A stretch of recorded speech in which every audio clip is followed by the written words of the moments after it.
gosh. Yeah. I'm gonna put on my jacket. This is so exciting. Right? This is what you've been I'm seeing I'm for getting so long. butterflies. I'm so excited. Exciting. Hi, welcome back to Shuttle Tales. I'm No Dog. This is the podcast where I chit-chat with Appalachian Trail thru-hikers as I drive them from the Atlanta area up to either Springer Mountain or Amicalola Falls State Park, where they will begin their 2,200-mile thru-hike from Georgia to Maine. And I have the fullest shuttle I've ever had so far today. I got 4 passengers.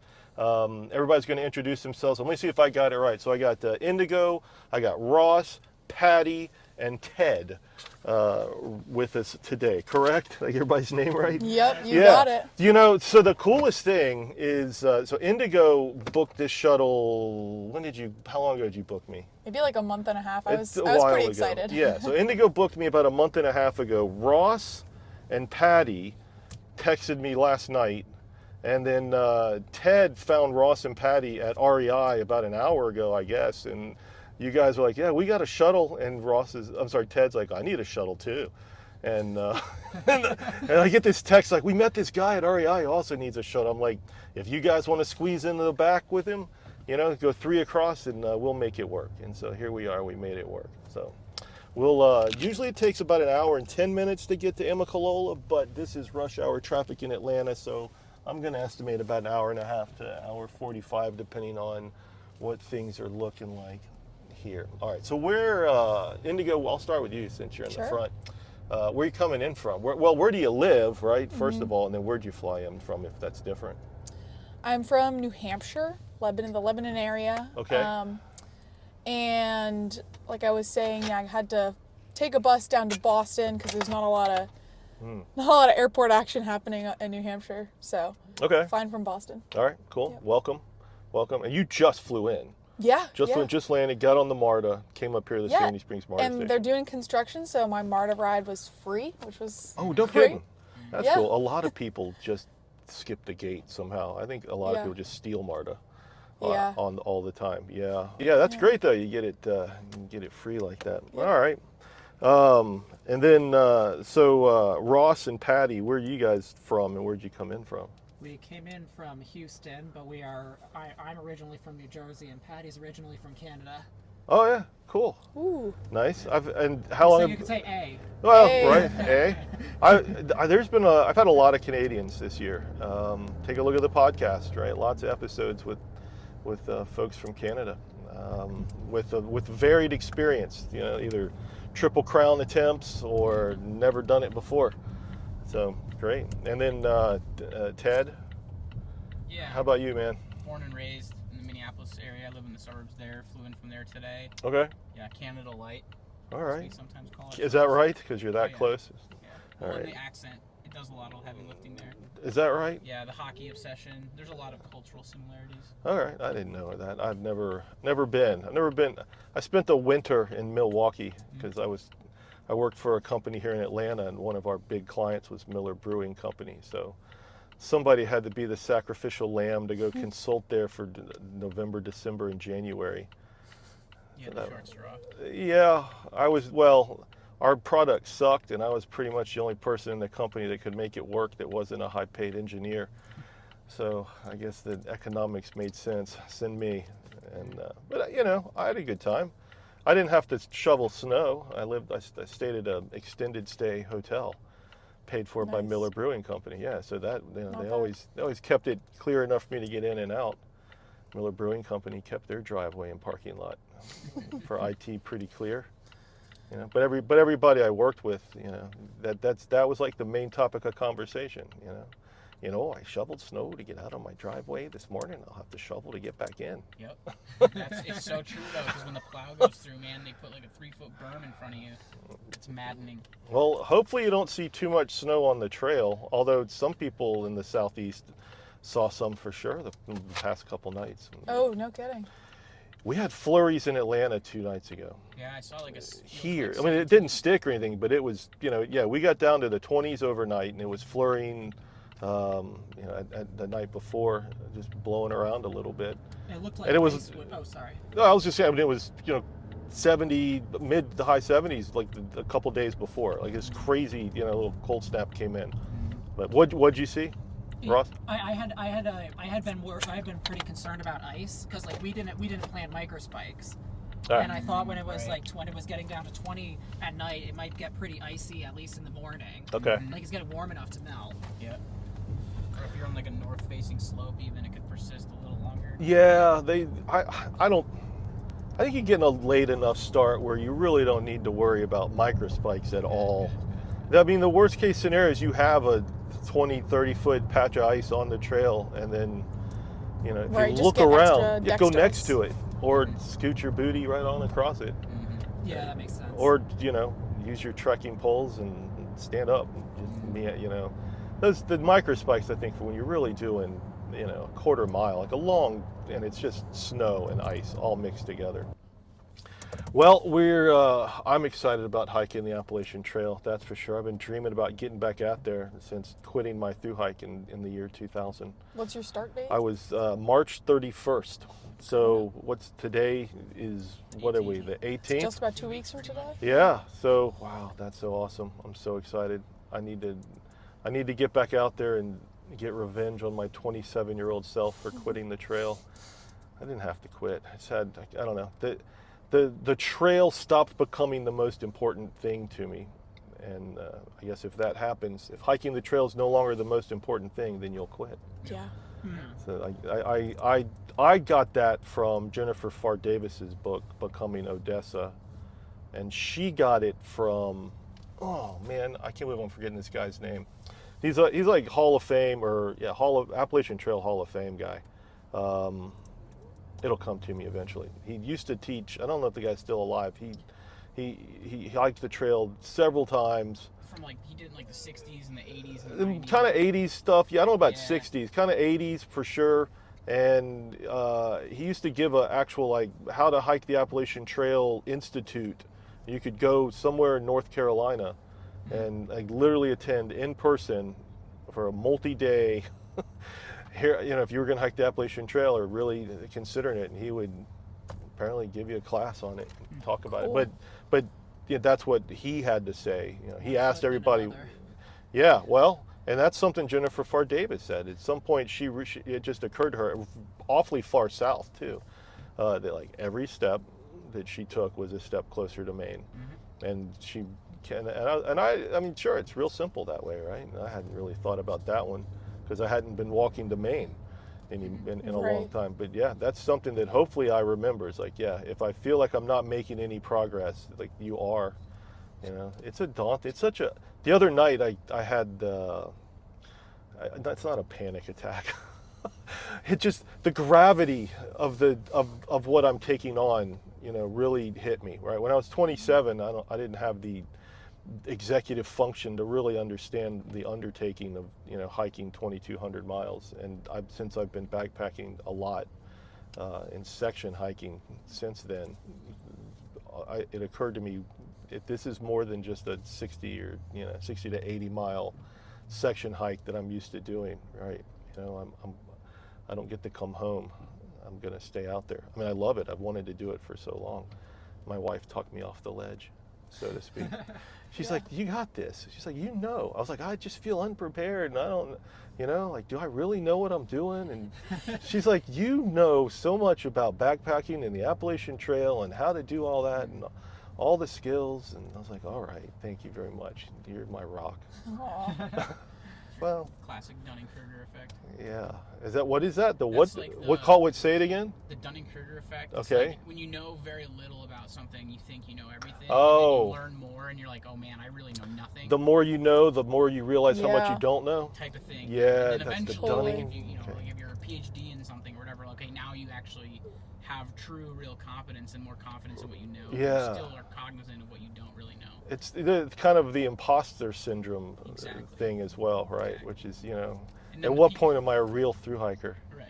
And then the people at the very low end of the spectrum, they're the ones, you never think you know more than when you know absolutely nothing, basically. That's the end point. Well, and I've picked up those people too, who have zero backpacking experience. Does everybody in here have some experience with a full pack, hiking 8 to 10 miles, spending the night. Everybody done something Yeah. like that? Okay. Because I picked up. Low end. That's okay. Well, so yeah, go ahead, chime in. Only done about like 6 days in a row without a stop. But this was in Canada, so it was, negative 20 or something. It was really cold. So you get double points for that. But Yes. so was Yeah. it in an area of Canada where there's a decent elevation change? Or, Oh yeah, like I'm from Calgary, Alberta. Okay. So There's a all lot my of mountains there? experience is in the Rocky Mountains. Nice. Okay. And They are big mountains, Jasper like and Banff kind of area. bigger Yeah. than the Nice. Appalachians. Yeah. Oh, yeah. I've had the Canadians this year are from, I want to say, like Ontario area. Everybody was like, it's flat, Yeah. or maybe some rolling hills. They would look around and go, it looks like this. And I'm like, oh well, wait till you see our mountains. And then I picked up a 19-year-old young woman who's from Switzerland, and so she's been hiking in the Swiss Alps. And she was scared. She's bought into the fear mongering of the approach trail and the stairs, and I'm like, well, wait till you see our mountains, because you'll see them long before we get there. It's getting kind of cloudy, but usually you will today, right? And she goes, that's it. Right. She goes, those are just like little or big hills. She goes, those are big hills. I'm like, okay, well, I mean, wait till you're hiking the big hills. And then I checked in with her a few days after she started, because we had a real bad cold snap, and I was like, you okay? Just want to make sure you're doing all right. And I don't know, it's my paternal instinct. I have 2 daughters, and she's like, yeah, I'm fine. She goes, and I'm like, what do you think about our big hills? She goes, they're still big hills to me.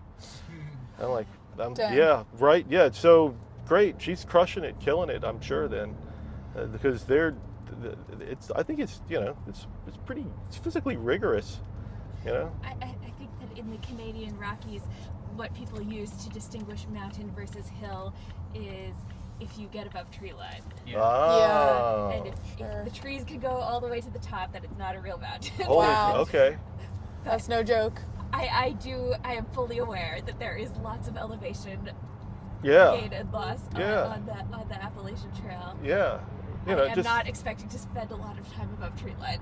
No, not much above tree line, but those parts where it is above tree line, it's cool. It's That's really my neck of the woods. It's really nice. Yeah, there's plenty down south here. Oh yeah. Yeah, so the first spot you'll come to some of the balds, so to speak, or like Chio and Wild. It's Seiler Bald, which is a little side trail right after you go north from Winding Stair Gap, which is roughly, I think, mile 108, 110, somewhere there. That's Franklin, North Carolina. You'll almost certainly take a 0 in Franklin. Yeah. Seiler Bald, it's a blue blaze, right? We know blue blazes is not the AT. Yeah, side trail to something, whether it's water, shelter, or nice view. If it's a clear day, go up Seiler Bald, because it's well worth it up there. Cool. Did I hear that Max Patch is open for camping again now? I did not hear that. I'd be surprised. Because I heard it was a 2-year thing, and maybe it's over now, but I Wow. guess maybe in far out it'll have it. Well, Max Patch is, again, it's another. Ted, you know all the balds down here so far. You're checking them off the Watched list. A lot of videos. A lot of YouTube. Oh my god, totally. You're with good company there. I'm sure lots of people have watched lots of YouTube to figure out, I guess, get some insight on the AT. You guys watch a lot of YouTube as well, preparing for this thing, yeah. or dreaming? So, Just some? So I'm afraid that the AT has not really been what I have been preparing for. Okay. Right after I finish hiking this, I am moving to Belgium for work. Well, we are moving to Belgium Wow. for my work. That's awesome. And so Wow. I've been prepping for this new job opportunity. It's at a biotech company. I've been, writing Wow. some grants, meeting my team, and everything. And, we've been getting ready to sell our house, and Okay. trying to brush up on like some of my French and Dutch, which How is your French and Dutch? Neither. That's so good. my German is pretty good. Okay. Because I lived in Germany for a little while. Oh, all right. But my French is just kind of what they taught me in grade school in Canada, which was not anywhere near fluency. What part of Germany did you live in? I'm just curious. So I lived for 3 months in Tübingen and 6 months in Ludwigshafen. So those are both kind of What's West Germany, near like Frankfurt, Stuttgart. All right. I've been to Frankfurt. My first wife, when I was like at the end of the 90s, 2-year marriage. So, but she was German and took me to Frankfurt. She was from a village near Frankfurt called Getnau, which is kind of near Bad Nauheim. Like if you're starting to get to anything larger, like maybe Heidelberg might have been, other than Frankfurt, like the largest city we visited. But she made me learn a little bit of German. Like I came home one day and everything in the house had a sticker on it with the German word. So it was like, Did it stick? Honestly, that's it was like die Steckdose, das Gefrierfrag, die Tür, das Fenster, and like.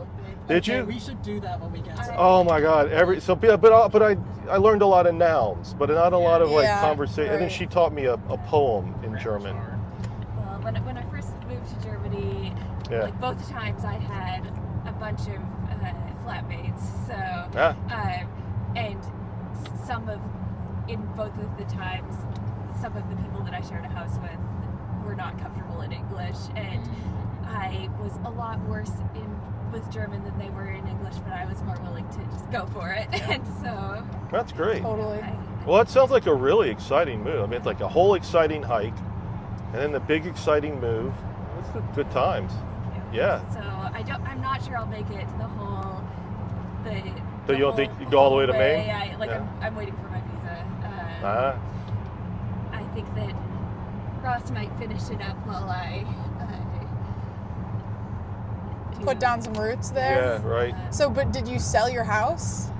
In the process. Gotcha. Right before we left, like our house is now ready to list. It's not quite listed yet. Okay. So can somebody make that happen while you're out here for you? Yeah, we've already worked with the leaders. That's fantastic. That's great. So, I mean, it sounds like the perfect window to try to, I guess, to do a thru-hike, though. Yeah. Exactly. What do you, Ross? What are you going to do when you're over there for work? No current plans. Yeah. I don't have a plan yet in Belgium, but I'm that's great. Talking to some people. Yeah. Who knows? Well, there's probably opportunity. Well, fortunately, through like a family reunification program, we're both going to have visas. We'll both have residence permits. So great. Wonderful. Like, of course, that doesn't solve the law license issue. No, but, yeah. All right. Well, we don't have to chat too much about work, but I got it that you guys are going to go over to Belgium. You got to send No Dog some chocolates. I didn't pick up any Belgium hikers this year. Only the young Swiss woman gave me some fantastic Swiss chocolate. It was really good, like the Rolex of Swiss chocolate. It's what my AI told me. I'm like, what is this stuff? It's the Rolex of Swiss chocolate. All right, it was delicious. All right, so how did you what did you leave behind? How do you have a window, to go hiking on the NT? I just graduated college in December, so. All right, where'd you go? Mount Holyoke. I don't know Massachusetts. Yeah, I don't even know that one. Okay. Yeah, it's a like small liberal arts women's college. Oops, someone's angry. Are they honking at me? Whoa. It's not honking at me. Yeah, let's see. I don't know. Emily Dickinson. She did not graduate from there, but we love to tout her around. Yeah, but I liked it there a lot. Just graduated, and so I've just been back home with the rents for the last few months. Yeah. Squirreling away some money. Okay. Yeah. Nice. What'd you get your degree in? Philosophy and Spanish. Yep. So, people can't wait to hire me. They're just clawing at me. Well, it sounds like you've set yourself up to go to law school. Oh, absolutely not. I've met, right? That is definitely like a natural. Yeah, the logic transfers. For sure. Yeah, I think it's great. Be out on the trail. Yeah, I mean, perfect time to do it. I have zero responsibility, which is awesome. Yeah. You'll have even less on the trail. It's fantastic. Dude, the freedom of a thru-hike was one of the most amazing things I've ever experienced. Yeah. It was too much for me. Like, I wasn't mature enough to handle that kind of freedom. Too much partying? I partied a little bit. Like, I remember being fairly intoxicated in Hot Springs, my second night in Hot Springs. Standing in the street, drinking beers, out, and there's nobody else out there, singing country songs at the top of my lungs that I hardly even knew. Sounds like a hoot. It was a big deal. But Hot Springs has the Sunny Bank Inn. I stayed the first night in some hotel, and then my hiking partner convinced us to stay another night. And the Sunny Bank Inn is famous. Yeah, there's this guy that's still, I think he might have sold it. His name is Elmer. And Elmer, I thought he was 80 when I was there. But apparently he's like 80-ish now. He was only 60-something then. But Elmer was famous for running this really old historic building. Lots of history, maybe it's haunted, maybe not, whatever. I enjoyed it. The Sunny Bank Inn. If it's still there and operating and Elmer's still there, that would be where I would stay. Because the history is just, you can't escape that. Ted, did we talk about what kind of career you left to go do this? Yeah, you wanna spill the beans? Sure. It's ironic that we were talking about chocolate. Yeah. Because I actually just left a job as a head of product development for a company that makes basically like healthy chocolate. Healthy chocolate sounds. High protein, zero sugar chocolate. It's in Costco. It's in Target. What? Okay, you want to name names? We can, sure. It's called Hormels Chormbles. What? Say it again. Hormels Chormbles. Hormels Chormbles. So you're like a chocolatier. He's I'm a healthy food scientist chocolatier. by training, and I worked in like the protein space and sports nutrition for most of my career, and then that background was really conducive to what this company was trying to do, just like sugar reduction, protein fortification, making that work within like a food matrix, and like applying that logic to candy. So it was like my dream job. Applied for it thinking no way I'd get it. Right. Got it. It's the founding team was like the founders who started RX Bar back in the day. Oh. A lot of alumni, like people that had been at Feastables chocolate, are now over there. So like very strong team. And I was like, man, I'm gonna strap myself to this rocket ship in my dream job. Yeah. And go to the moon, right? And I was there like I guess about 14 months, and I just found myself. I was in this dream job, and I found myself just extremely dissatisfied, which I don't think was necessarily exclusively about work. There's always elements of work that are less than ideal, but I just had a lot of like personal stuff, like close family member and pet loss in the last year that was all really sudden and stacked up on top. All right. And I think all of that just rolled into like I need to get away, and I found myself in January needing that escape. Okay. And it was like, hey, like. The AT is this thing that's always been kicking around in the back of my head. Like I've done some hikes on the Superior Hiking Trail up in Minnesota, and it just like worked out. It's like, hey, like 'tis the season, and when am I going to have an opportunity where I'm looking to like transition out of a job again, where I can afford to take 5 to 7 months out of life? Because like who does that, right? Like that's the number one question. You kind of got to be crazy. That's not, apparently so. Yeah, join the crazies with we'll it. Find out just how crazy we are, right? So yeah, that's how I ended up here. That sounds like a familiar story. Yeah. No. Yeah. Well, it's there's the perfect segue, Ross. I love that. Am I writing your script for you? I love to talk about I usually start off with big three, but let's switch it up. We'll come back to big three. What do you have what would be your favorite gear item? What is that thing that you're just like, I love this, I want to hug it, cuddle it, whatever it is, right? I just made, with the help of my dad, made myself a pot cozy. Oh yeah. Out of a insulated pad and some duct tape and contact cement. Yeah. And I just love it because I made it, and it's so ugly. I've heard so ugly. People who make anything that they use, you make your thing and people love it. I made it weighs 1 ounce. I used some shot cord in this old mesh bag I found, and it's either like a fanny pack or a shoulder sling. You can do it either way. Yeah. And I'm like, it's perfect for what I'd want to use it for. Yeah. And I'm like, I love this thing. That's great. Well, I hope that works out well for you. I've never tried one of those pot koozie things. I just saw one person talking about it, and I was like, I can make that. Did you make it out of the reflective? Reflectex, I think is what people. It wasn't. I just used the a windshield stuff. Yeah. Not even that. It was just stuff? a foam cell pad, like a sleep pad. Oh, really? It's nice and heat resistant. Yeah. So. Okay. Yeah. Well, I mean, if it insulates your pot. Haven't actually put it. This is unfortunate. I did not really get to shake a lot of my stuff down because it's I didn't have the time or the money to put my kit together until it was like, you know, winter in New Hampshire, and I'm not. It's like the stuff I have is not equipped for winter camping, or backpacking, whatever. I didn't really get to test it out. Yeah. Which is, you know, it's definitely taking a bit of a risk. But so anyway, I might put a hot pot in that thing, and it might just melt. It might melt it. We'll find out tonight. Yeah, you'll find out quickly. What's the crown jewel in your packs back there, then, Ross? You wanna? What's that favorite piece of gear? I don't know. We did a shakedown hike on the Eagle Rock Loop in Arkansas a couple weeks ago, and it kind of like we had been planning on doing it for several nights, but there were 3 inches of rain the day that we drove up from Houston to Arkansas, and suddenly the rivers that we had to cross were at like 8 feet deep. Oh, that's no good. So we ended up just going out and back, and our shakedown hike was only one night. Okay. So it wasn't much of a shakedown either, but the one thing we discovered was we both wanted an inline water filter. So we got we got a little bladder with the Sawyer inline for both of us because we only had one of them before. And that was nice. And then, like, I'm a really hot sleeper at any time. Like, I'll sleep with 4 blankets in a house that's set at 70 degrees.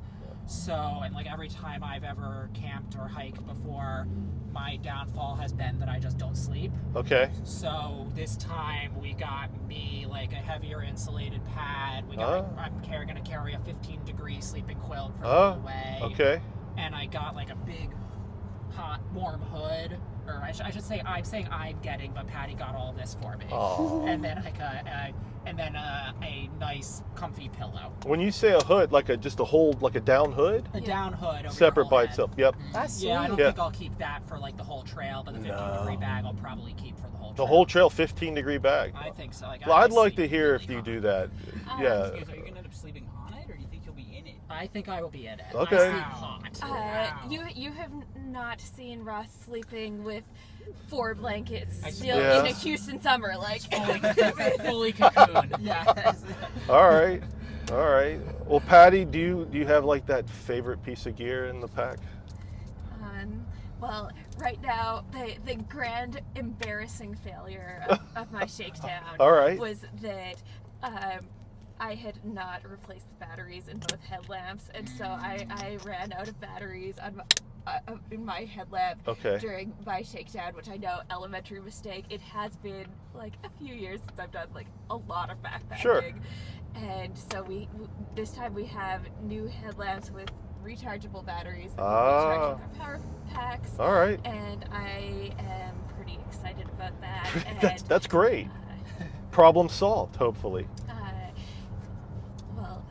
Yeah. It wasn't very fun to have no headlamp. Yeah. No headlamp sucks.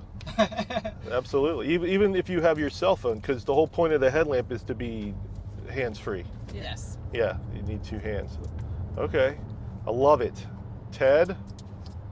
Yeah, it's tough. I only decided to do this hike like 40 days ago. That's so cool, Ted. So I kind of have a lot of new gear. I have no shakedown, no ability to do anything outside of Minnesota. But you've backpacked before. It's not like you're cutting tags off your tent. Informed choices. All right. But also it's like, new tent, new bag, new ground pad. Super. Like my whole everything. That's the big ones. Yeah. Great. We'll just go right into big 3. Well, do you have a favorite piece of gear that's not big 3? Yeah, I bring in a couple things people consider luxury items. Like I brought my beard brush. Okay. I brought a heart rate monitor, like a chest strap heart rate monitor. You'll wear that while you're hiking? Yeah, I'm actually doing like a whole project, like before and after DEXA scan and blood work. Oh, cool. I'm gonna track my caloric intake and my caloric expenditure and look at my body composition Whoa. change over time, and then because I work in that industry, right? And I have nutrition and background.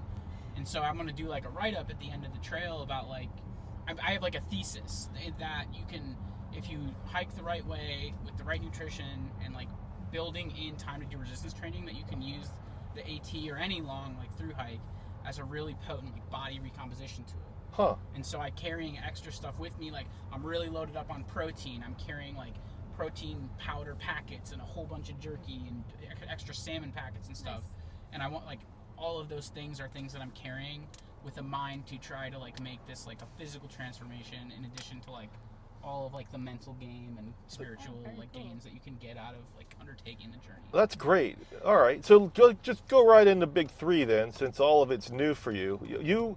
You still have all of your gear in a duffel bag that you've IKEA bag. Yeah, the big IKEA duffel bag. By the way, if you'd like, I will be happy to donate that to Goodwill along with the other duffel bags and suitcases thru-hikers have left with me this year. If you don't want to just leave it somewhere.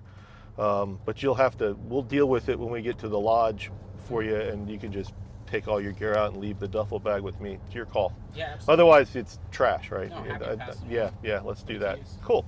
All right, so Big 3, man. What's the backpack? I got the Osprey Exos 55 liter. Okay. Is it a 55 or is it 58? 55. It's the. They switched? When did they do that? It was a 58 and the oh Pro my was God. 55 I'm maybe. so out of the know than it used to. I didn't know they had a Pro. Yeah, I had originally gotten the Rook 65, and then I just realized that it was extra weight and a little extra capacity that I wasn't going to need. Okay. Because I'm kind of in this, I'm definitely not ultralight. That's fine. But I'm kind of, my base weight's right on the teetering edge of lightweight, but I didn't want to start dropping hundreds and hundreds of dollars to get that, drop those extra ounces on stuff. Yeah. So, I focused on just like, can I get stuff compressed down enough and fit it in that pack, and it rides well, like it fits me pretty good.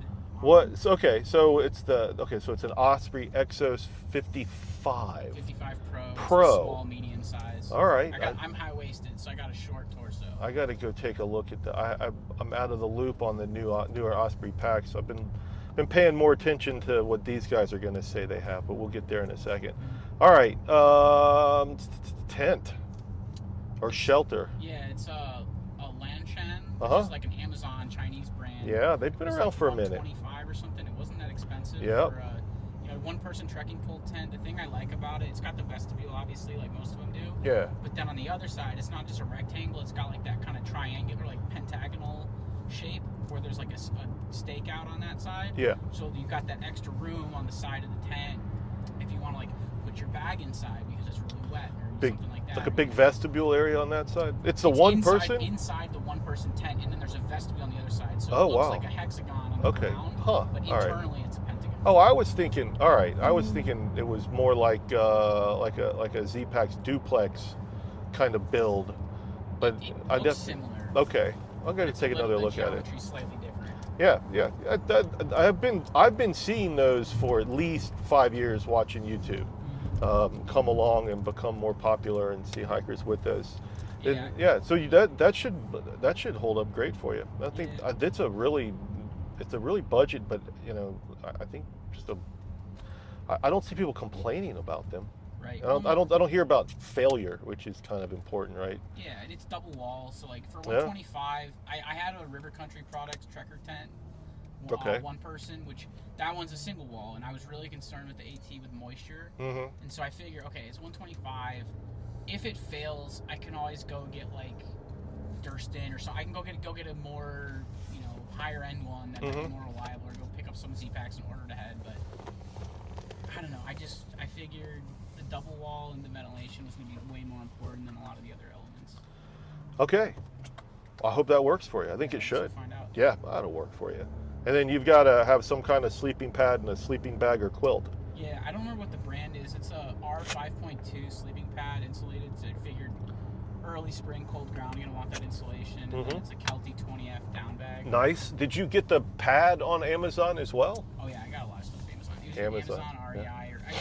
There's a fair amount of my smaller items off of Garage Grown Gear. Like, I was not crafty enough to go and make my own koozie, so I went and bought the Big Sky. Big Sky Products or Big Sky International, something like that. Okay. That has the pre-made hot cozy. Nice. All right. Well, that's a good Big 3. I think it'll get you there. Hopefully. Yeah. All right. Let's move across the back row then. Patty, you want to Big 3 us? Sure. Thanks. Well, this is the most luxury backpacking experience. It's been exciting to upgrade gear a lot from the stuff that I had in my teens and 20s. Our bag are the Durston Kakwa 55s. Yeah. The backpack, cool. And then we also have a Durston tent, the X-Mid Pro 2 Plus. Nice. Okay. That was, again, since Ross has so much trouble sleeping, having like something that would be pretty roomy was important. Yeah. And then for sleeping bags, we both got the Katabatic gear quilts. I have the more like mummy style 122 Fahrenheit. Is that the Allsec? Yeah, she has the Allsec. Okay. And then I have the Flex 15. Okay, I got a Flex 30 for my summer. Nice. My summer quilt. I love that thing. It is very warm. Yeah, I had an EE Revelation for a while, a 20 degree, and I think this Flex 30 is warmer. It's so much nicer for everybody who's bought the EE quilts. I'm sure they're still great, but I think the Katabatic is just a whole different world. I think that the Katabatic just do their temperature rating system quite differently. Yeah, they do halfway between a survival and a comfort rating. Mm-hmm. It's so wild that is like not more standardized. of the survival rating. Yeah, it's really hard to figure out. And then, of course, for me, it's like weird to see all of these things rated in Fahrenheit when I'm so used to Celsius from like acquiring all of my other previous gear in Canada. And I don't know, my brother used to work at a sporting goods store because it was mostly for the employee discount. Oh, cool. And it was really funny because he was just like, again, Canada, like frigid. Yeah. He was trying to sell somebody a minus 40 sleeping bag, and then they say, okay, well, Fahrenheit or Celsius, and he's saying, well, both. And like that's where they meet. And then they're like, no, that's not right. Like, are you talking about Fahrenheit or are you talking about Celsius? Yes. That's funny. Yeah, big difference there. All right, so you're both carrying the Kakwa 55. You both, and who's carrying the tent? We're sharing the tent. But who carries the tent? We're splitting weight mostly evenly. Okay. We haven't hiked together that much, right. So we're not really sure how we're going to do that yet. I think right now the tent is in Patty's pack. You've exaggerated. You guys better know where the tent is. The tent is definitely in my pack, and I think that we've had at least 15, 20 days backpacking together. That's pretty good. Yeah, That's pretty good. We did a lot of one-night trips. That's good. But yeah, you're right.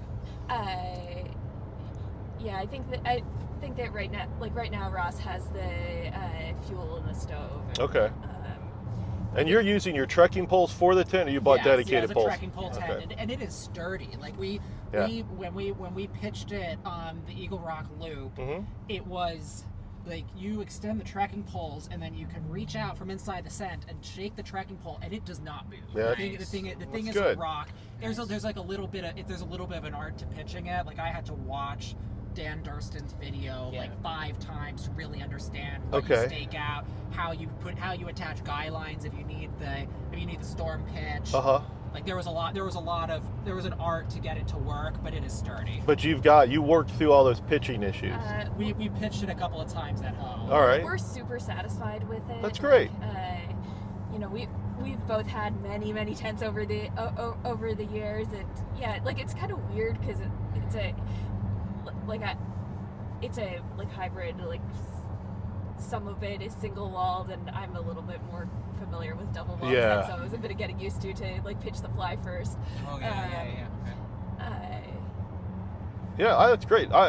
People love the Durston tents. I've had you're the first people that I've had in the car this year who have a Durston tent who haven't expressed it's been difficult to pitch. You said you had like a little learning curve. Everybody else is like, I haven't. It said they've had the learning curve and are still having trouble pitching it.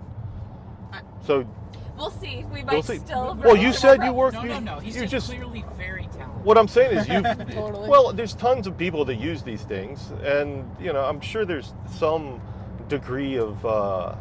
There's leeway. It doesn't have to be 100% perfect every time. Yeah, I owned one, and I sent it back because I couldn't get it pitched right. And I had been using a duplex for years anyway, and I bought the very first Pro 2 when it came out, and I can't make 90-degree angles apparently. I think that getting the angles perfect is the main thing he says in the video. Yeah, I can't do it.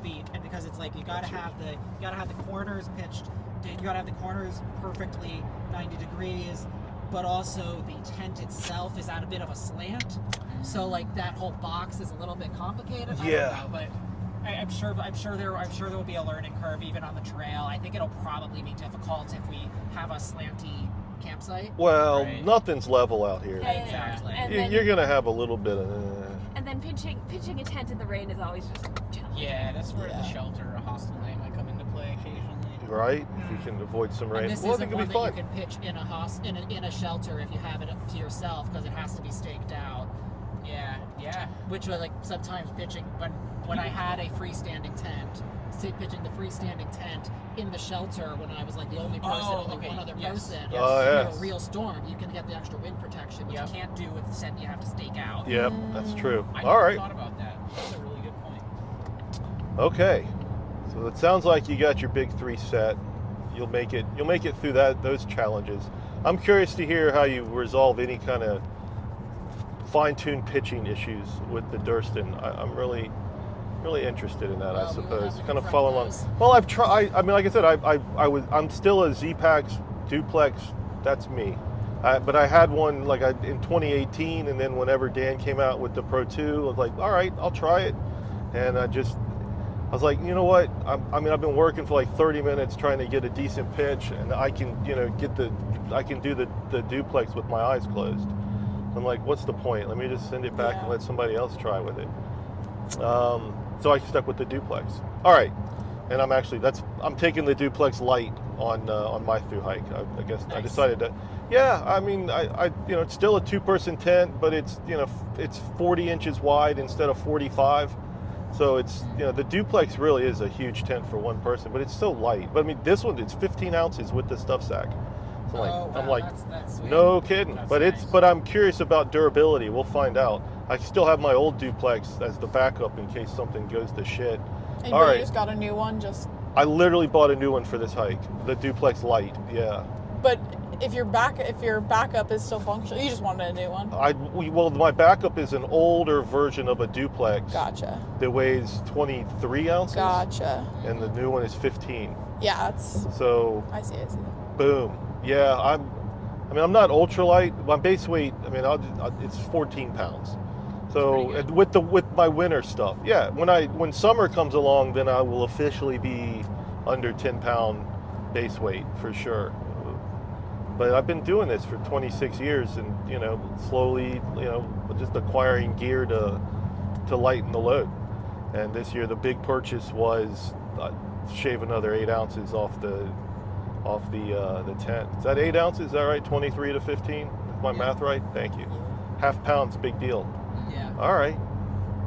Indigo. Let's see. It's a great name. Thank you. It's not a nickname, right? Not a nickname. The given name? Oh, I thought that was your trail name. I assumed it was a trail name. No, I still need my did trail well. name. They just gave me a trail name from birth. I'm the only one here. Yeah. Yeah. Everybody's you're never gonna get one. Apparently, everybody thinks you already have one. I know. I need to make it clear when I get out just there. Tell everybody, I need a freaking trail name. Yeah, that's great. Well, what's your big 3? I wasn't even when you loaded your pack in. Was it old? Made out of Ultra Grid? It's a what? Hyperlight. It's a Hyperlight? Yeah. I honestly I meant the fabric itself. Oh God, I don't honestly that one. Yeah. I borrowed that one from my brother. Okay, that's a Hyperlight backpack. It's a Hyperlight, okay. And honestly, I took his word for it. He took it out on the PCT. It worked for him, which obviously different stuff. But I was like, all right, that's worked for you. It's gonna work for me probably. That's crazy. Well, here's what's crazy. Actually, why I'm saying that. The young woman who sat in your seat on the shuttle run this morning. Oh yeah. Her brother had previously hiked the PCT, and she got she didn't get her backpack from him. Yeah. But she went with a backpack and a lot of gear based on his recommendations because of his experience hiking the PCT. Heck yeah. And here you are telling me that your brother did the PCT and you've inherited his backpack and it fits you okay. Which Hyperlight is it? That's what I'm not sure about. That's all right. No big deal. You don't have to know. It carries your gear. It does. Yeah, it does the trick. And it fits you all right. Does the trick. Yeah. All right.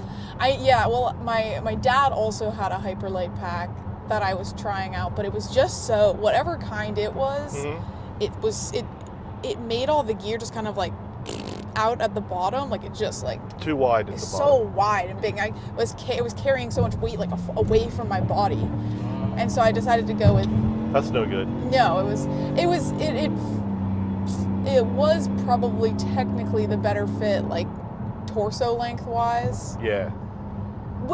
Which, you know, when I measure my torso and compare it to the Hyperlite size guide, like I should be a medium, but then I put on the large and it feels better. So it's better I don't know. yeah, if you're on the edge, it's better to size up.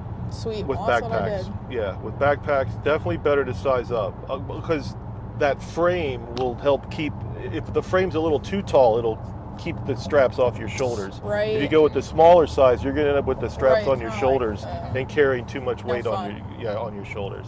So you probably made the better decision. Sounds like it was more comfortable, so you did. Yeah, definitely. All right, so we got a shelter in there.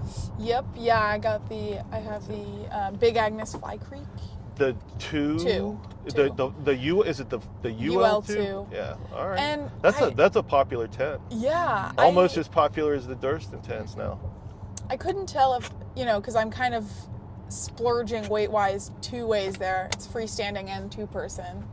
But I couldn't help myself. There's nothing wrong with that. I just, for an extra, I mean, I don't know. It's going to be... I talked myself into it. I think you did fine. I think it's going to be another few years before trekking pole tents are the dominant tent on the AT. I still think freestanding tents in general, there's more of those, especially even with thru hikers than trekking pole tents.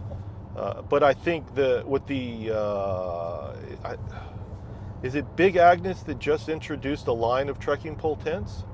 I think it's Big Agnes. I want to say Big Agnes. I could be wrong, but I think it's Big Agnes, and they're at REI just now, like this spring.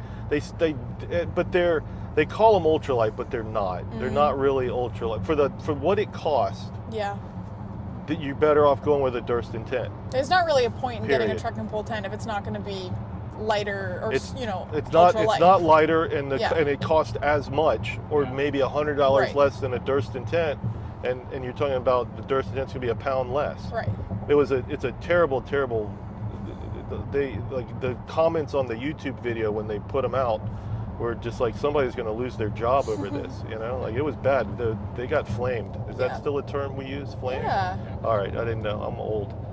Anyway, I think I might have been part of the generation that invented the term. Well, then it's your God-given right to keep using it as long as you want. Yeah. So, all right, and then you got a. So what do you? A sleeping pad.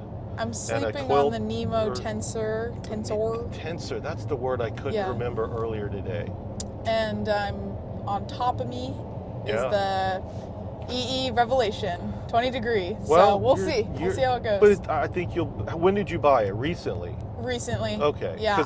I've all the backpacking I've ever done before this winter when I bought all my gear was on borrowed pretty mag gear. Yeah. So I figured all the stuff is new to me. Well, the newest EE quilts, they had a problem, I don't know, was it 3-4 years ago, where their temperature ratings, they got beat up over that, and they weren't, they weren't, whatever, it was something they were doing, they weren't as warm as they were saying they were. And it wasn't user error. They just, and then they came out and said, we're gonna overstuff all of our quilts to solve that problem. And I think what they actually did is just stuff them the way you're supposed to.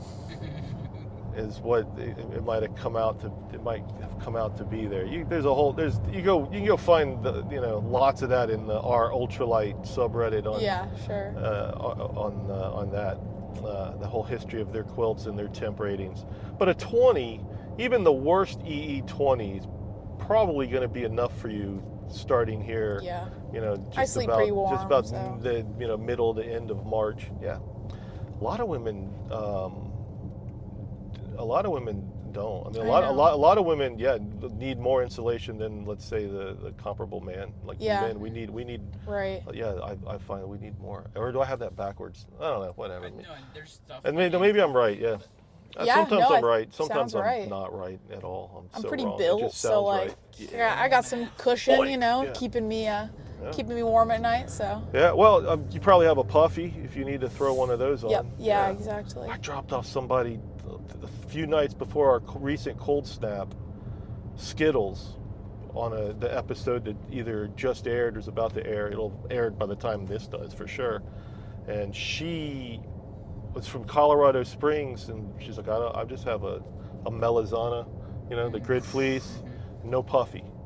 I'm like, you're gonna want a puffy, and for sure. I didn't mean to predict it like I did, but it got down. It had to be in teens or single digits in the mountains, because it was 20 in Atlanta, mid 20s in Atlanta. So she definitely was probably cold or needed a puffy. I was skeptical about whether we would need puffies, and I said we've got all these top layers, and Patty said no, we're gonna get puffies. Yeah. She got us those enlightened those EE puffies. Yeah, the Torrids. Did you go with the full zip or the pullover? We did the full zip. Nice. They look Me crazy. too. The pictures. I love mine. I've had a Torrid for a long time, and I absolutely love it. It's very warm. It's very, very warm for what it is. I mean, it weighs nothing. It feels like it's just not even there. Yeah, it's very lightweight, weighs nothing. That Climate Shield, it's synthetic insulation too. Yeah. So there's awesome. see the ridge line way up ahead there? That's the Appalachian Trail pretty much. Those are the mountains where we're headed. That will be your home. That's where you're relocating for the next 5 to 6, 7 months, right? That's awesome. You're gonna live up there in the dirt. The crazy thing to think about, right, is there's thru-hikers up there right now, like on those mountains. They're just these little teeny, like ants. They're just living up there right now, waiting for y'all to come find them. That's so Make cool. new friends. Crush them. Yeah. What are we? There's an old show called Kids in the Hall, where in the 90s it was sketch comedy, Canadian sketch comedy. Did you know Kids in the Hall? You ever heard of them? Anyway, I'm so old. But one of their sketches was there was the head crusher guy, and they do the camera, and it's like, I'm crushing your head. Anyway, I don't know why that was funny, but we sure the shit laughed at that. Yeah. All right, so Torrid, Apex hoodies, full zip with the hoodie too, the hood on it. Yes. Yep. Yeah. All right. Yep. Full zip. Okay.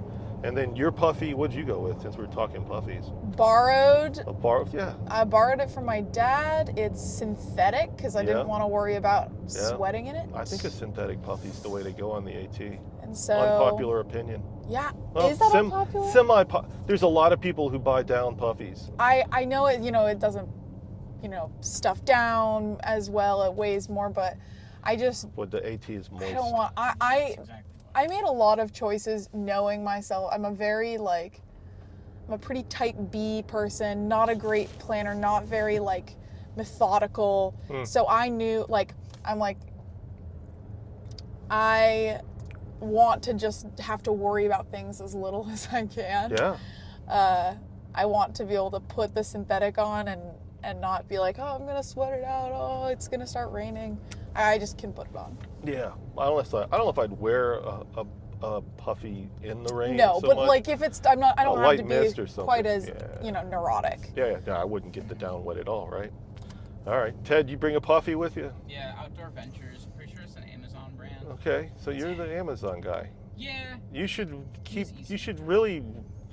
The whole idea of doing a thru-hike with as much Amazon gear as you have is fantastic. Or go I've heard further. You go Temu gear. Yeah. I don't know if I would do that, man. I looked it up. They have $20 down sleeping bags on Temu. Oh my God. What is that from? What kind of bird did they get the down from? Yeah, that's right. Crows. My speculation was that you would get it. It would arrive and it would be a doll-sized sleeping bag. Yeah, right. Something that's just undersized, made out of whatever, wet dove. I don't know what that would be. Would you do me a favor? Yeah. Trade this bottle for the this one on the door. Absolutely. Yeah. Ted, do you There know you are. Awesome. About We're the totally gonna Pacific get Crest confused. Trail paper with the guy who did the full workup of all of his vitals before and after. And he was in awful shape at the end. I was pretty worried about really bad. the bone density was terrible. Yeah. He said he lost Yep. 8% of his bone density. Yeah, I saw that. And then he said it, but he said it was back to normal within 6 months. Yep. We were doing the same thing. So Yeah. you think that he just did a terrible job at food, or? It's very likely. not to like cast aspersions on him, but like just the average thru hiker. He's not going to watch this.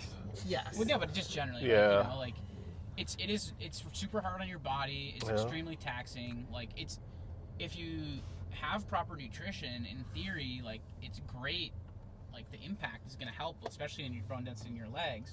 But like what happens with most people is like the upper body atrophies so much because like other than your trekking poles, you're not doing much. Mm-hmm. And then if you're pairing that with like you're not eating a lot of protein, you're not getting like dairy or whatever, like you're probably going to be like deficient in some minerals like magnesium, phosphorus, calcium are all important. Yeah. Or like vitamin D, like okay, well normally you'd get that from the sun, but if you've got a sun hoodie on and you're covered up all the time, like on the PCT. Or if you're in the green tunnel, like maybe you're not getting the vitamin D from the sun. Most of us are sitting in offices as the alternative. Right, so you're coming in, yeah, exactly. So like, so maybe more vitamin D than we used to have. Yeah, but there's a lot of reasons why it could be. That partially, I kind of had that idea, and then I was looking into just like, hey, has anybody ever done this? And then I saw that, and I was just really curious because that guy was really fit.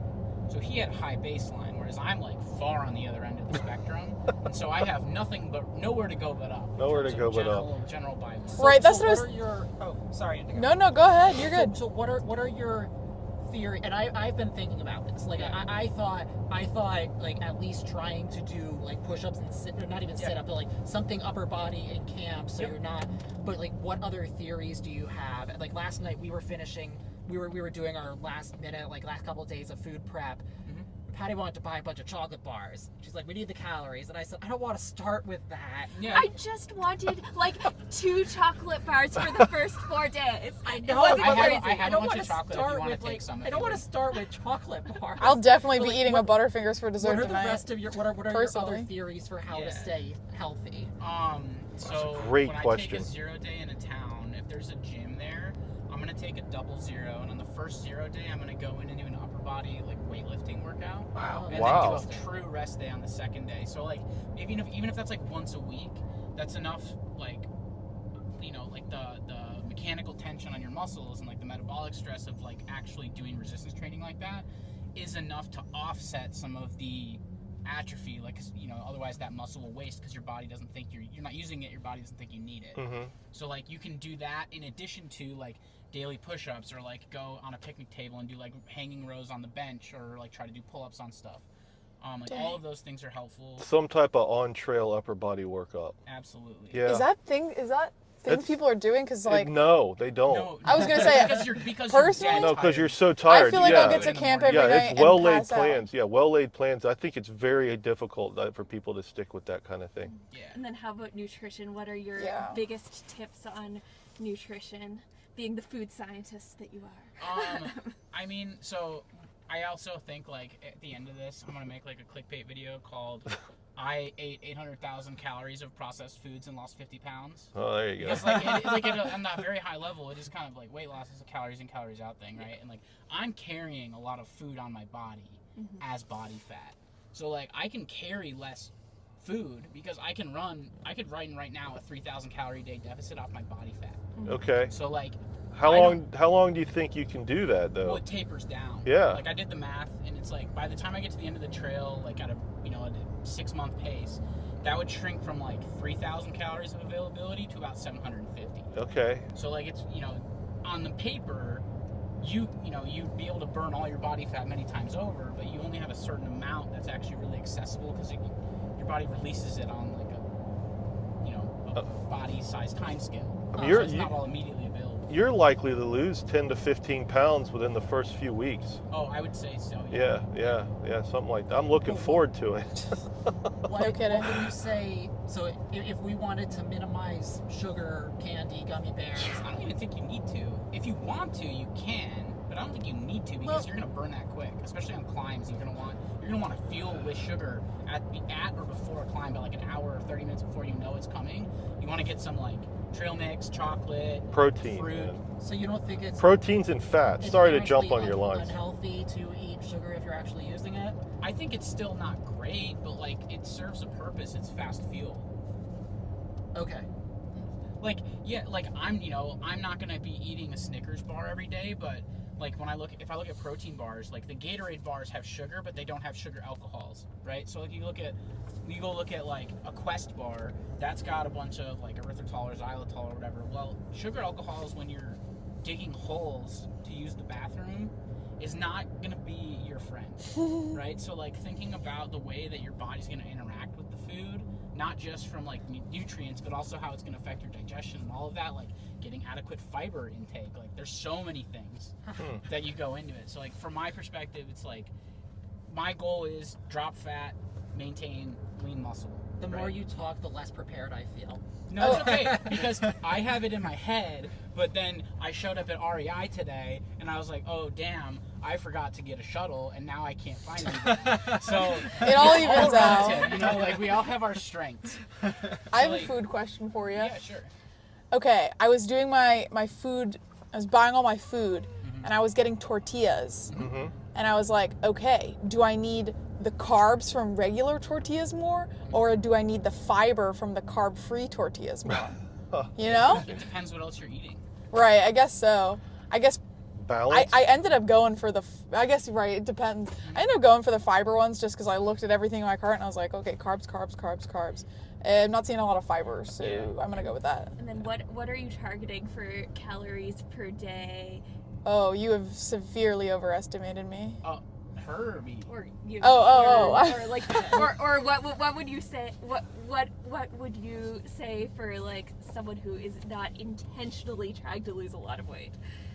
Oh, well, I mean, it's so different. Like I'm like 240 pounds. So like even if I'm at rest, I'm burning way more calories than you would, for example, right? And then it's also hugely dependent on like how many miles. Like I am not trained. So I'm going to go in, I'm going to be doing very humble, like 8-mile days to start. We're planning to start at 8 Team, miles too. Team Ocho. Yeah. And yes. So like, you know, okay, so at the beginning, like I might be burning, let's throw out a number. Let's say I'm burning 4,000 calories a day. If we're doing 8 miles.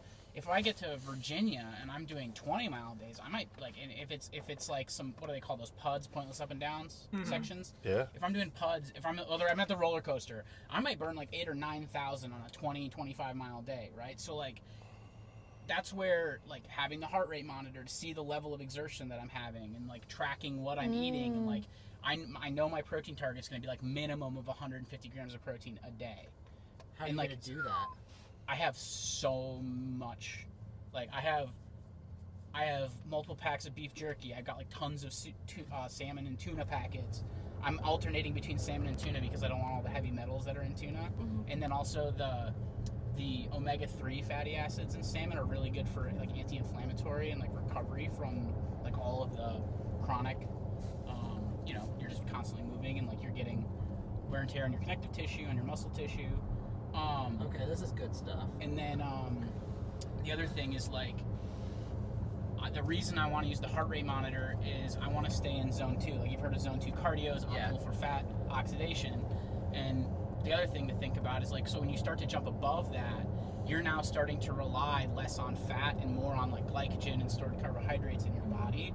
And that's where like, if you do that over a long period of time on a long day of hiking, you're gonna bonk, like you're gonna hit that wall, you're gonna run out of that fast energy, and then you feel just depleted, dead, your cortisol spikes, muscle breakdown increases, like your body tissues start to break down more quickly, you feel like crap, you're not gonna sleep as good. And so like if I'm doing a climb and I notice, hey, I'm starting to jump into zone 3 or zone 4, like I'm gonna take a break or I'm gonna slow my pace and I'm gonna try to stay more in that zone 2 to like go slow so you can go longer. Like that's kind of my thesis. It's like I'm actually I'm gonna be blogging for the Trek, and the next article that I'm working on. That's awesome, man. Is Heck yeah.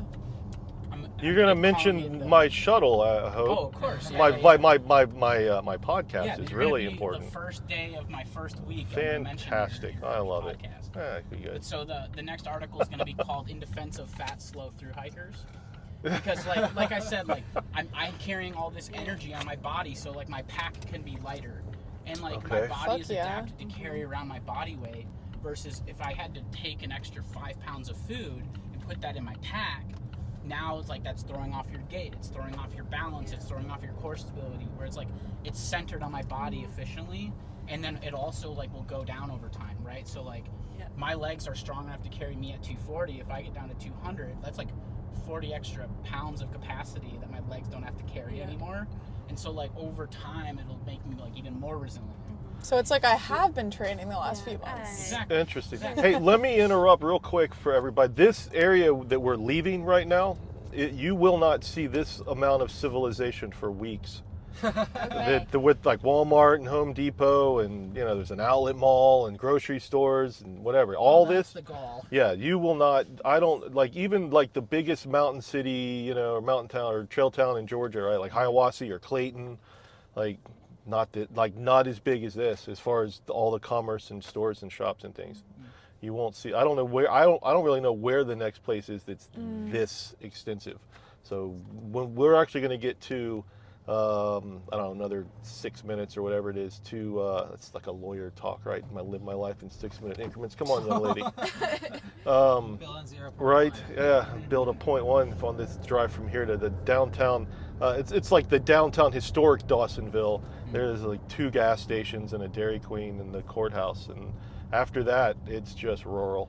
Okay. And so, it's really becoming real. You're leaving civilization. Took a while to get here. Yeah, it wasn't too bad. I forgot to look at the exact time we left that MARTA station with you, Ted, to kind of figure out. Our flight was delayed 4 hours this morning. Yeah. Oh, Oh, God. God. Well, we've been recording for an hour and 10, so that's not bad.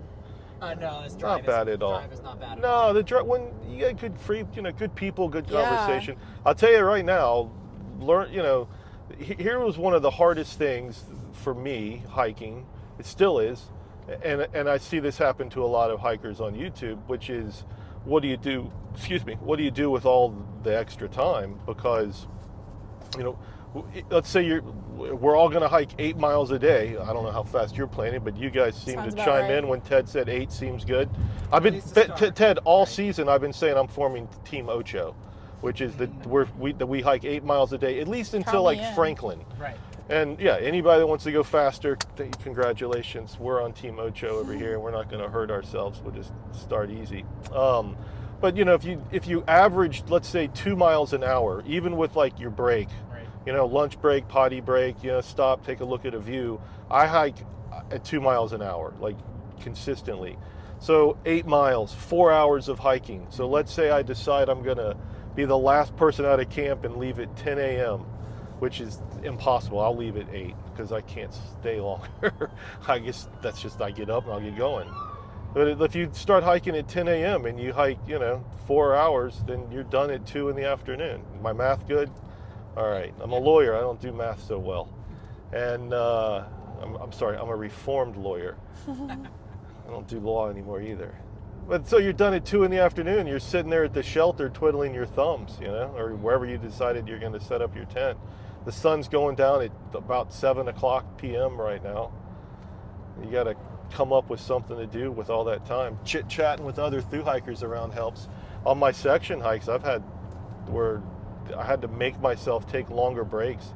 I've taken naps in the middle of the day to try to stretch that out. Instead of sitting and looking at a view for 5 minutes, like sit down for 30 minutes. I'm trying to stretch those 3-4 hours at the end of the day and try to figure out, where just to put that in the middle of the day. Maybe that's why the Durston tents are so popular. They just take so long to I've been pitching my tent for an hour and a half, man. I'm going to go back and retroactively say that's why I didn't test any of my gear before I came here. Yeah. So the first week I could fill my time figuring out how it all works. I've seen a lot of people on YouTube over the years. We all do this. We say we're going to go slow in Georgia. We're not going to go too fast. I'm going to do 8-10 mile days starting off, and then they actually get to day 1 or day 0, and they get to they get to Springer Mountain Shelter, they get to Hawk Mountain Shelter, the first one after Springer. Well, the 8 miles from Springer. I'm leaving out Stover Creek, but they get there and they're like, it's 2:30 in the afternoon. I'm going to push on or press on, and another just do another 3 miles, and then they do that 3 days in a row because the sun's still up and you have the time to hike. Yep. And so you do back to back 14s, and then you get to Neal Gap, and Feet are wrecked. dude, your body's wrecked, and then you need 3 zeros and you don't take them though. And then you just and then you end up with overuse injury that just compounds because it's not like on a section hike you can go home and be in pain for a week. You just get right back out here and you do it and you do it and you do it and do it. By the time you get to Virginia, holy cow, it's like it's it. You throw in the towel at Damascus. All right, what were you going to say? I feel like I've made that mistake a lot in section hikes. Yeah. Where I just think it's only 2 p.m. Yeah. So that's what has made me bail in the past. So that's why we said we're going to start with 8. Yeah. Start with 8, go slow, and then just learn to be alone with all the other hikers. Go tent to tent, make friends. I guess. Alone in nature, like with nothing to do and nothing, like just nothing but time on your hands. Yeah, that sounds like the exact opposite of what everybody's out here for. Right. But like it's hard to do because it's like I want to get away and whatever and get away from civilization and technology, but get out here. You're so acclimated, our bodies and our minds, like our minds. That's we've been driving along in a car. At this pace that we've been going, even in traffic, we're all getting ready to switch to 2 miles an hour, and it's just everything's got to slow down. And I don't know about you guys, I kind of have a phone addiction. I'll admit it. It's like if I have that's pretty much par for the course. Right. Just like the slightest downtime, it's like I don't know, look at my phone, and so I can't do it out here. You won't be able to do it. That downtime, that's where the work is, right? Like the reason we fill our lives with all that stuff is because there's stuff that we don't want to think about, right? We want to displace these thoughts and these conversations with ourselves.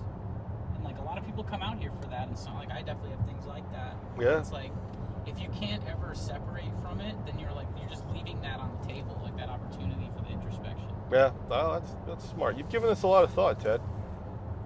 That's nice. I had another hiker earlier this year that was really looking forward to the spiritual journey. He's about to turn 64 years old, on the edge of retirement. His name was Robin, is the episode, if you want to watch his episode. And Robin got into that near the end of our ride, talking about, he's like, I really want to see how the trail changes me at age 64, which I was really impressed by that. I thought that was really neat.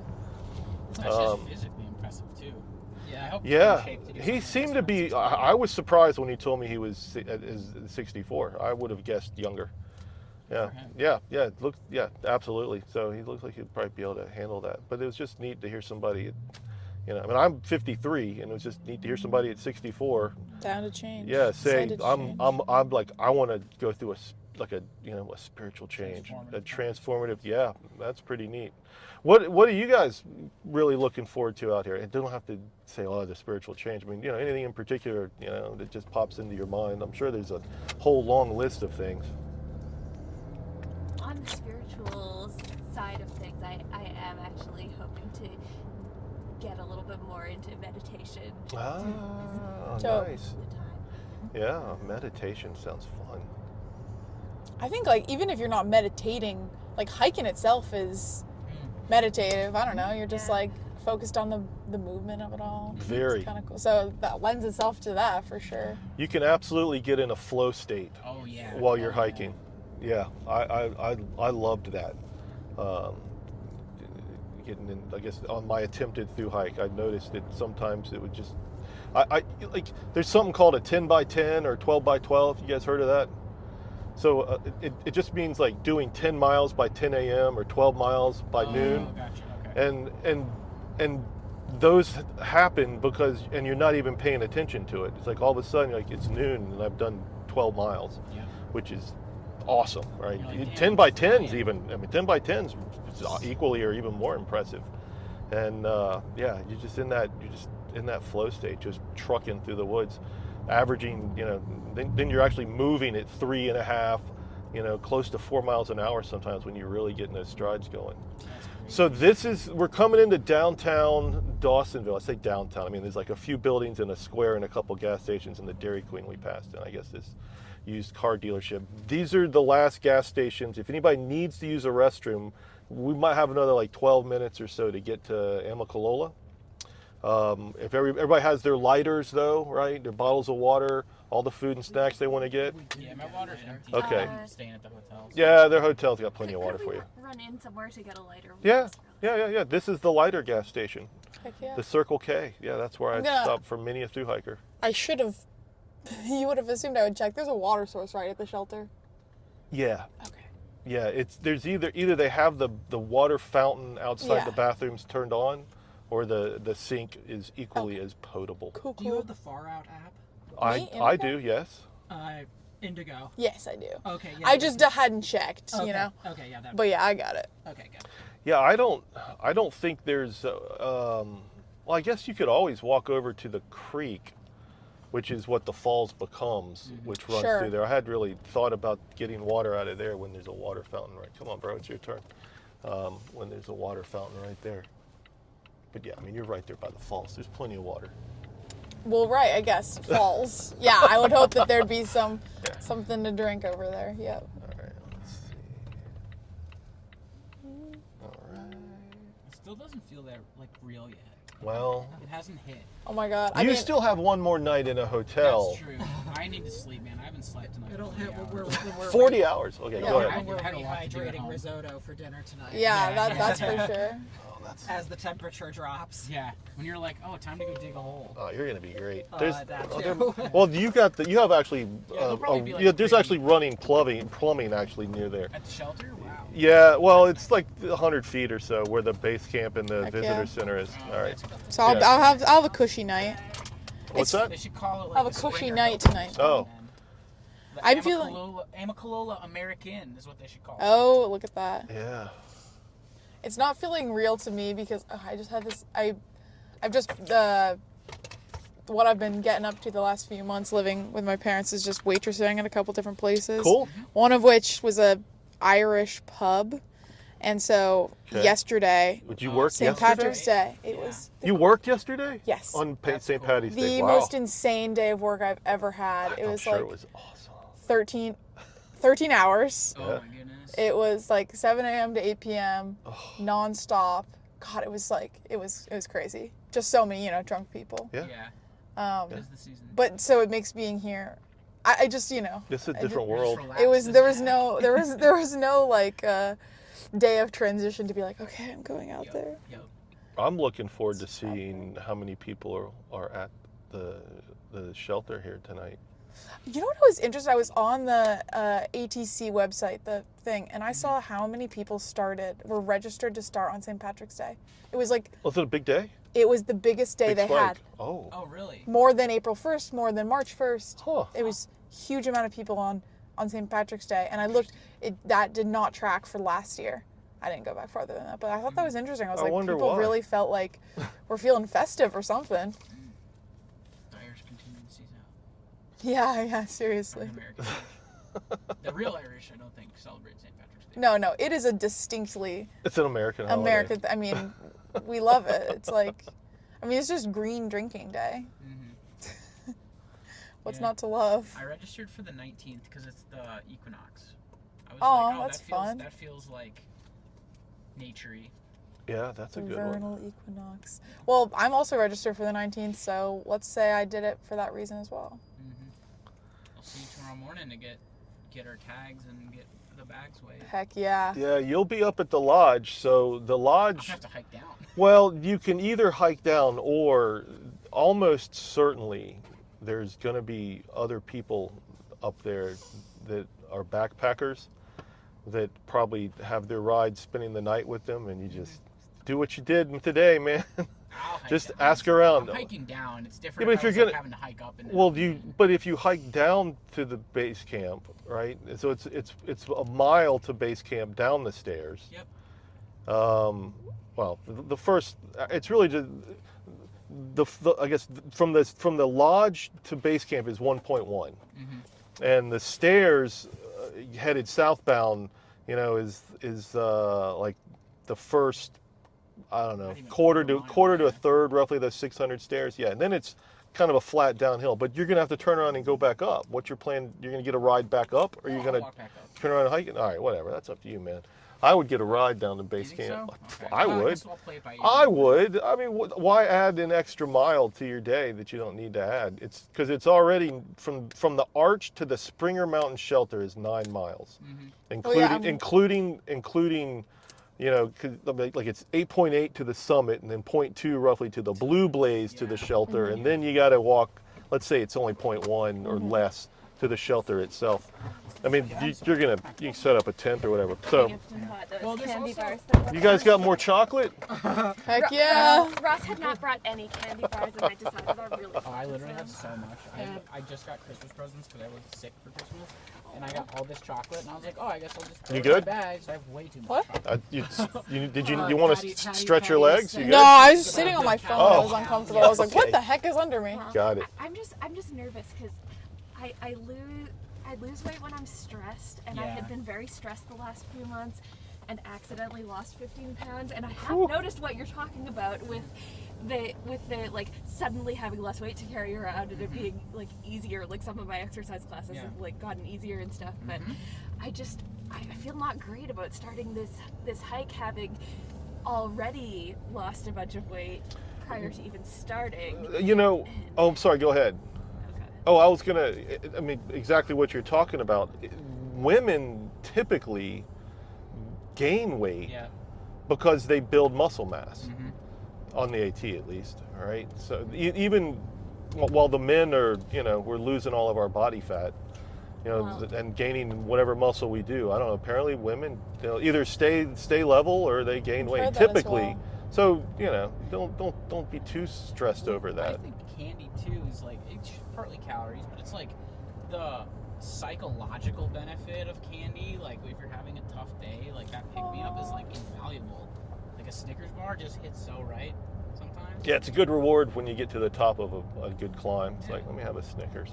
You're going to be putting yourself through a lot of hardship. I think it's totally fine. Like, you know, as much as I was talking about like all this high-minded nutrition, whatever, like, no, I want to hear more of the high-minded nutrition. Yeah? I don't know, man. That's some I'm point. afraid, though. I'm like... You'll be able to eat everything you want. Yeah. But I'm worried when I went out and shopped for this first leg, I spent like over $100 for 4 or 5 days. That you have too much food. Yes, and unless I actually you bought ended a steak. Did you buy a steak? I didn't buy a steak. I know, and I was like, this is not sustainable. I can't be spending this much. Don't have the budget for it. I'm trying to figure out what it is. I think it's like. So anyway, I'm afraid that I'm gonna end up eating like ramen because I'm gonna be like. But I think it was the fancy Cliff Bars that did it. That'll do it. Do you know about the Skirka recipes? Say more. Okay, so the Skirka Adventures is a website by this guy who does does guided backpacking trips. Andrew Skirka's been around the backpacking community for a long time, by the way.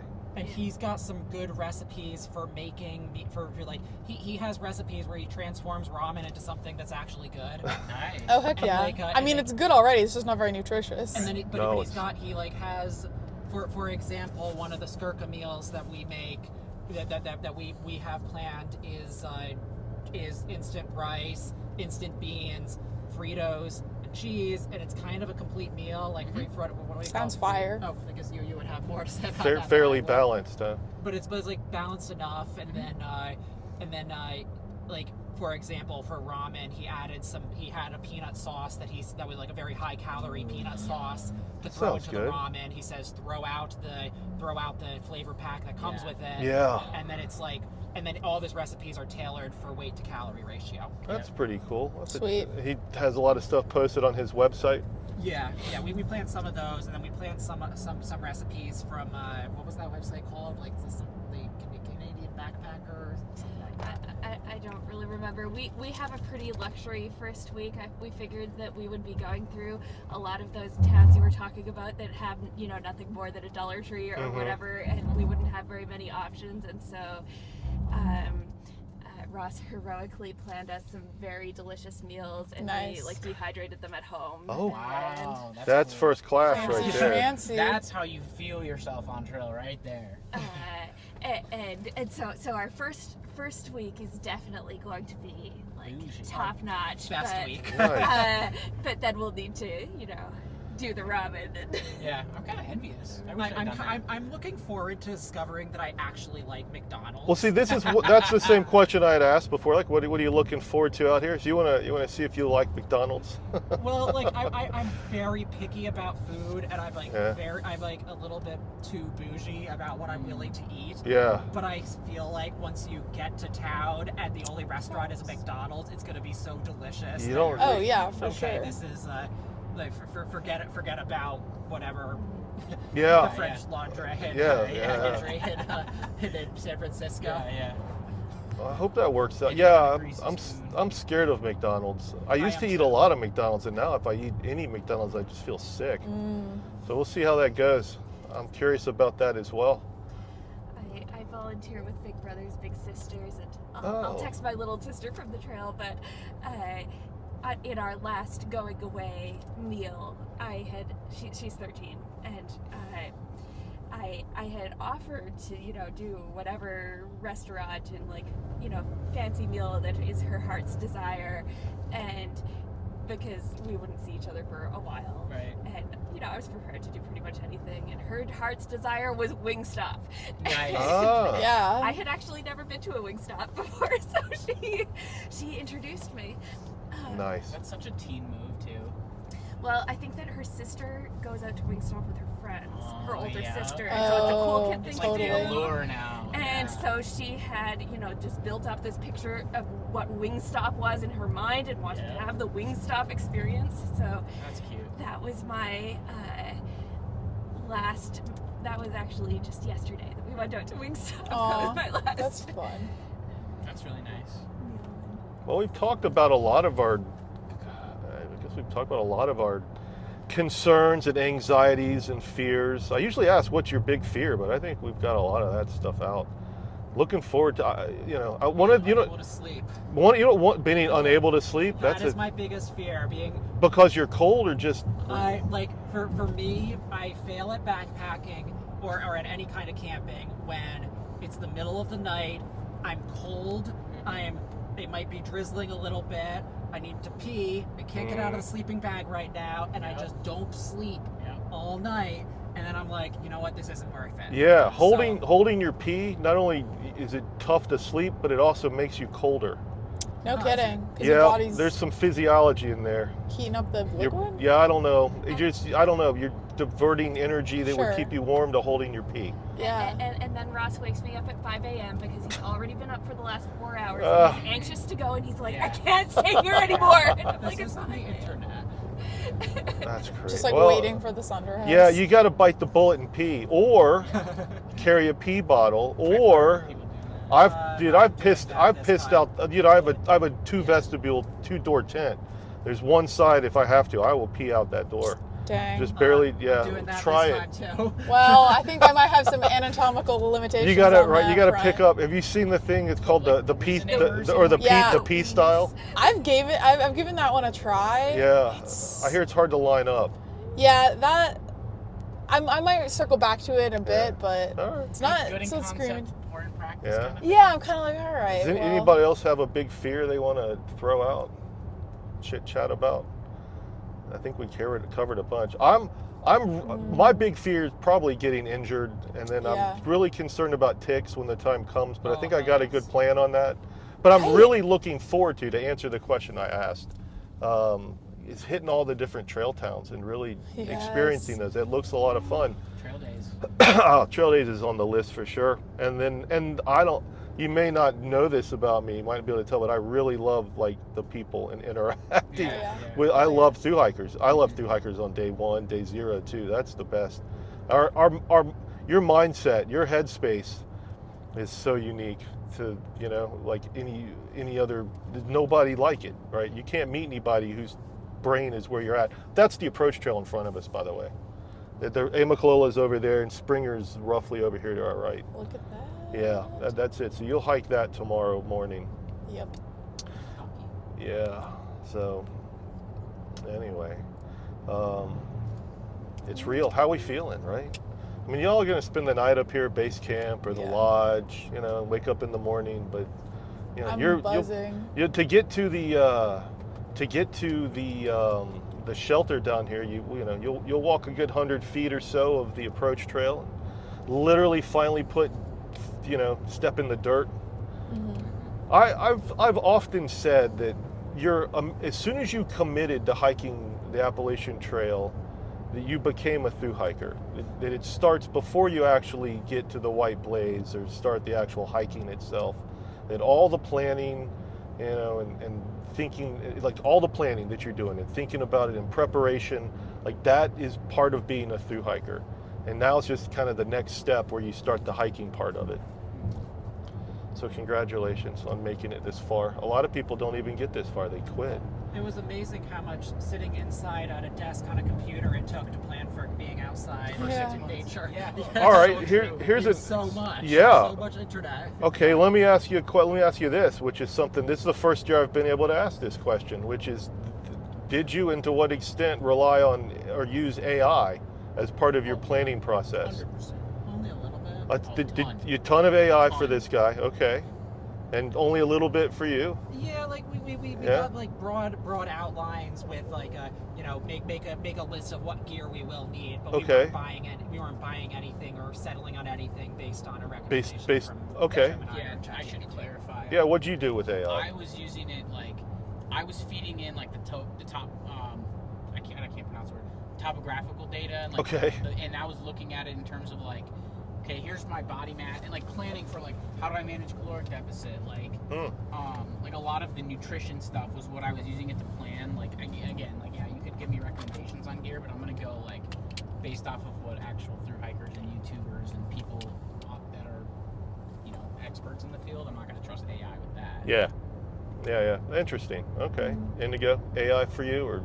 No. I'm kind of a Luddite when it comes to that stuff. A little bit of a skeptic. That's fine. It's the way. I'm saying I endorse Indigo, honestly. Well, I think AI could probably be helpful, and I use some AI just to get some opinions, but I disagreed a lot with AI based on my personal experience in 26 years of being a long distance backpacker. But I've found by reading a lot of comments on Reddit that the backpacking community is not a fan of AI overall. So you may have noticed there's no leaves on our trees yet. It'll be about like that for a month, I think, at least end of April. I mean, I know the leaves are off the trees, but man, I'm just like, it's so green. It feels so green down here. I haven't got a lot seen of pine. Green grass. Yeah. Not just the grass. I haven't seen green grass in freaking 6 months. All right, anyway, we'll switch on. Yeah, that way it will just end up, because from where we turned onto this road is about 3 miles or so, 3.5, 4 miles, whatever it is, to get to the entrance to Amicalola. So this is it. This stretch, right? And this is all you're going to see. It's woods, pretty much on both sides. A little bit of field. Maybe a dwelling up here on the right. That's it. And then we get to Amicalola, and the only thing in Amicalola is pretty much base camp. There's a lodge and a few cabins, and you won't see more civilization until you get to, unless you get off trail early to visit a trail town. The next building you'll see once you start the approach trail will be mile 31 at Neal Gap. Yeah, mountain crossings at Neal Gap, which is awesome. I love that place. It always feels so good being there. But if you have some type of, crazy emergency and you need to get off trail, right? Lots of shuttles can come get you. There's lots of Forest Service road that you'll cross the same Forest Service road many times. It's Forest Service Road 42. It's the same one that the Springer parking lot is on. And then shuttle drivers can come get you there. Every once in a while somebody has some emergency and needs me to come get them. I'm really, really busy, but I'm busy with bringing shuttles up here. So I've had to get people, off trail and back to Atlanta because of something. They had to fly home, right? Emergency.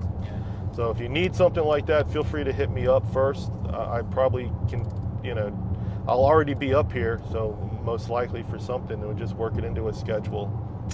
But at mile, I want to say close to 18, whatever Woody Gap is, if you have a food disaster, there's 2 miles trail west. Like left is always trail west, east is to the right. It doesn't matter what the compass says. If you're headed northbound, west is left, east is right. That's what your trail guides say, east and west, and that's what they mean, left or right.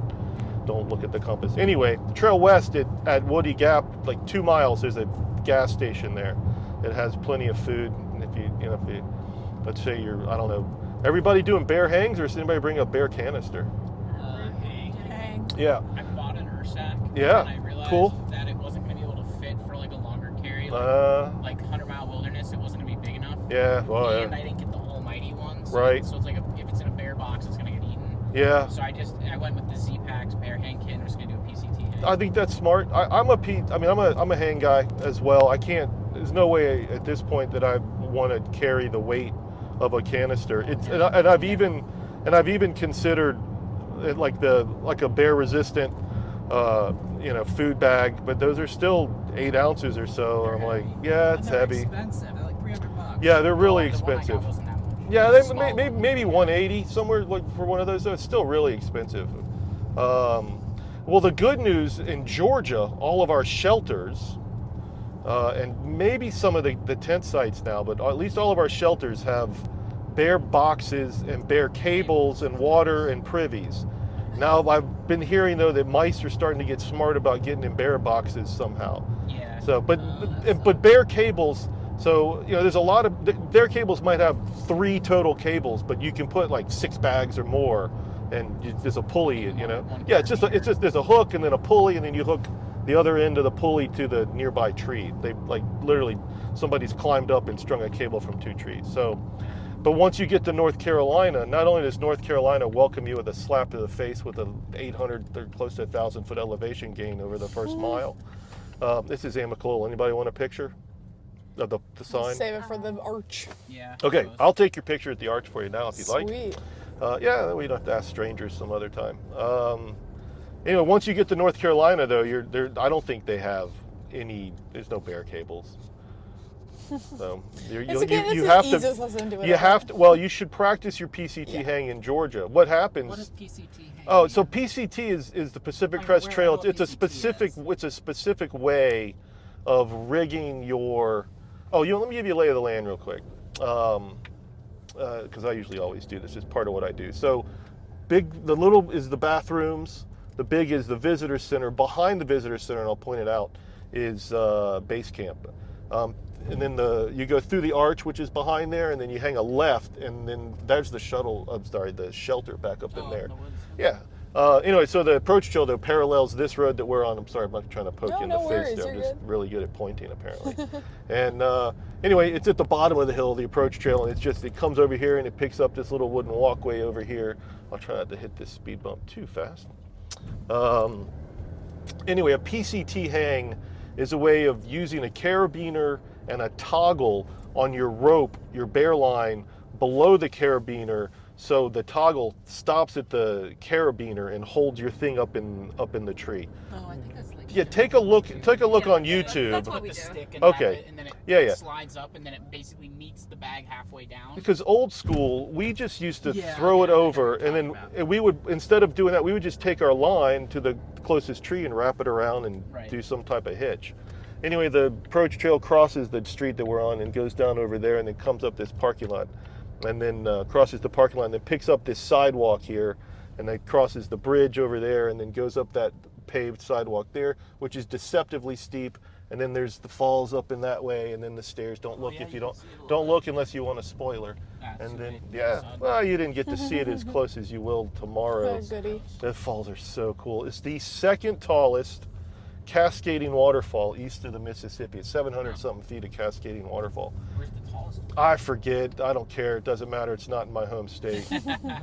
And I've been telling people that this is the tallest for years, until this year I decided to actually Google that to see if I was right. And it turns out I'm wrong.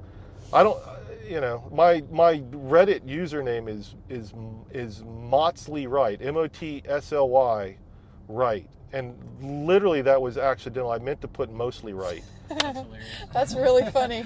And literally accidentally misspelled it, and then it totally made sense. Moderate's So. confidently incorrect. Yeah, so there you go.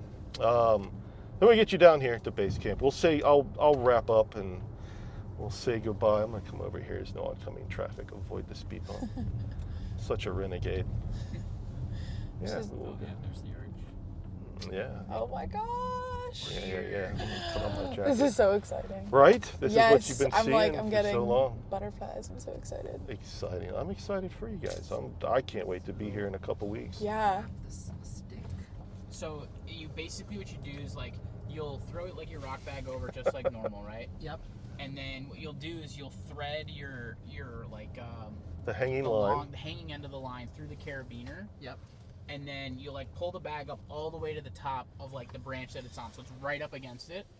And then you'll reach up to like as high as you can reach above your head, and you make like a little hitch. Like I would Google it because I can't explain it well, like how knots work. But you make like a little hitch, and then you pull that line like through the hitch in such a way that when you put a stick through it, the only way for that knot to release is for that line to have to pull through the stick and go back through the knot. So like that stick being in there basically holds that like all together, and then what you do is you like let it go, and then the bag will slide down and the stick will go up until it hits the carabiner, and then that locks it in place. But now it's so just now you don't need to tie it to a tree. right, and then a bear can't get it down by cutting that. I see. Because it's tied to itself. Well, all right, so we're all going to jump out here. Thank you, by the way. I'll give you a fist bump for participating. It's great to have you meet you guys and chit-chat. Thank you. Yeah. Thank you. They're guys, see, they're like... We're all going to go walk over to the arch anyway, but I'd like to say goodbye and thank you very much and sign off, and they're going to go hike to Maine. I'll see you on the next episode of Shuttle Tales.